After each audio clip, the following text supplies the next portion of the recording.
Allez, là on est toujours en phase d'attente sur notre mur, là, en attendant le maçon. Et ce qu'on va faire en attendant notre maçon également, ça va être de préparer ici le mur, parce qu'on va refaire un petit bout de muret qui va faire 60-80 de haut, juste pour délimiter là l'espace ici qui va être un petit garage. Non, c'est pas un cimetière ni une maison de santé ici, hein. Donc toute la bande, là on va essayer de retravailler dessus. On va essayer de défaire l'angle du mur ici pour voir ce que ça dit, voir s'il y a quelque chose à garder ici ou pas, puis sinon refaire un petit bout d'arase, on va dire, de fondation pour repartir de niveau si c'est pas le cas. Donc on va donner 2-3 coups de pied de biche de l'autre côté, parce que de ce point de vue là du mur, ça a l'air pas trop mal les pierres. Donc on va voir ce que ça dit de l'autre côté, puis en fonction on avisera sur ce qu'on va faire, ce qu'on va refaire et puis ce qu'on va garder aussi.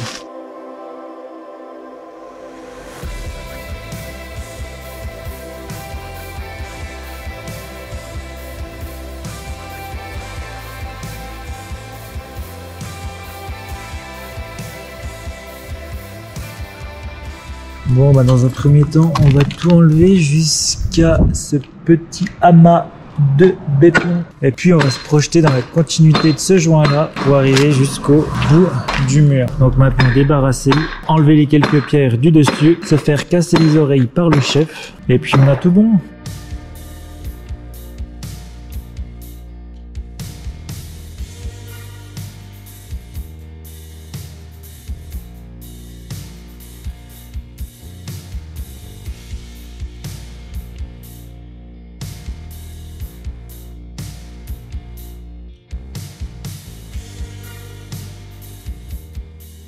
Petit tri des pierres entre les jaunes, les rouges, les vertes, les pas mûres, le jardinage.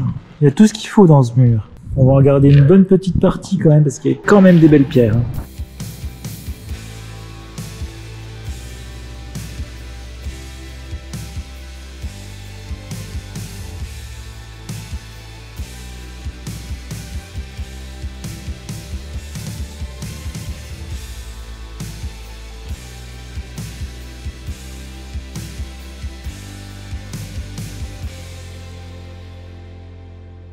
Ils nous font chier, ils auraient pas pu mettre ça ailleurs vite fait là. Puis nous, elle ramasse comment le crépi derrière là?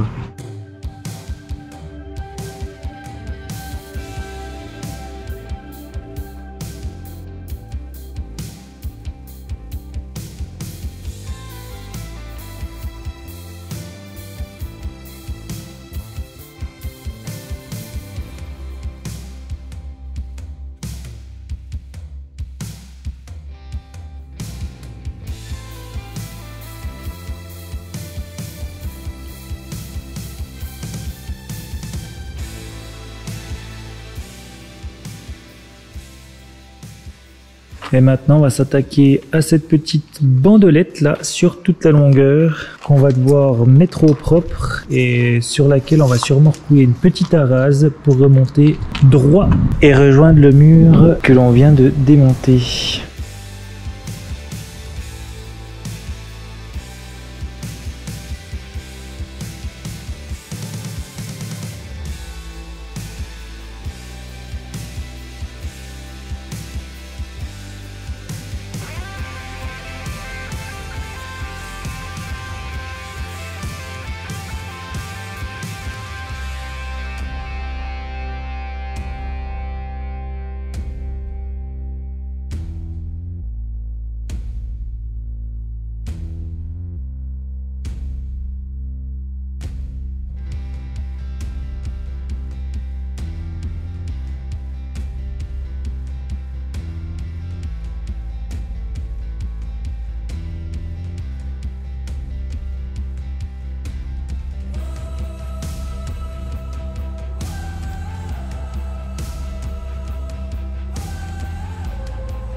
Allez, une bonne préparation pour notre petite arase. Donc la rase que l'on va coffrer ici jusqu'à hauteur des cailloux en face pour repartir avec des plots sur l'épaisseur derrière et puis remonter avec des belles pierres sur la face qui sera visible depuis la rue. Comme cette partie-là finalement. Comme ça on aura exactement pareil pour la configuration. Donc les pierres devant à ce niveau-là, les plots derrière à ce niveau-là. Et là on va se garder un petit passage où finalement ce sera symétrique des deux côtés. Donc avec du crépi sur la face intérieure et puis les pierres apparentes sur la face extérieure. Donc impeccable.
Hop, petite arase de terminer, bonne base pour reposer des plotés dessus quand ça aura tiré un petit peu. Allez, notre béton il a déjà bien tiré ici, on va pouvoir s'appuyer dessus pour monter 4 rangs de plots et puis pouvoir remonter des pierres devant, donc à l'extérieur.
Bon, maintenant que ce petit muret emploté est fait, on va pouvoir commencer notre mur en pierre ici, devant le mur en plot, pour le cacher bien évidemment. Et puis on finira par un rang de pierre aussi, pour faire en sorte que ce soit un peu plus esthétique également.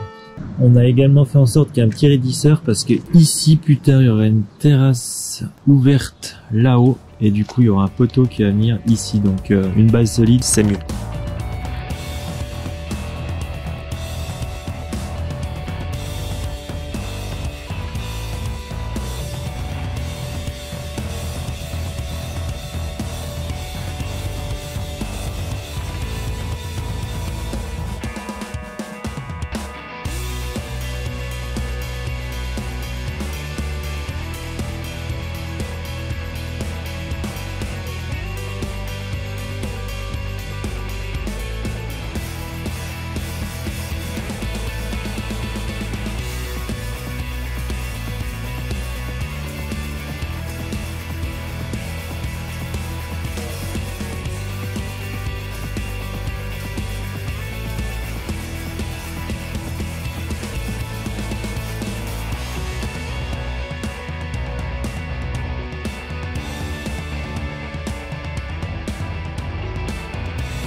Donc là, pas le choix, on est obligé de s'adapter aux pierres qui sont déjà présentes dans le mur qu'on n'a pas pété. Et on est obligé de mettre cette épaisseur là finalement sur toute la continuité du rang pour que ce soit impeccable.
Bon voilà, notre muret qui est totalement terminé. Enfin, pour l'instant, c'est pas trop ce qu'on va mettre sur le dessus là pour le finir. Mais en tout cas, pour l'instant, on va pas l'avancer plus que ça. Il est à la hauteur finale. Je vais vous souhaiter une bonne fin de journée. À la prochaine et une grosse bise.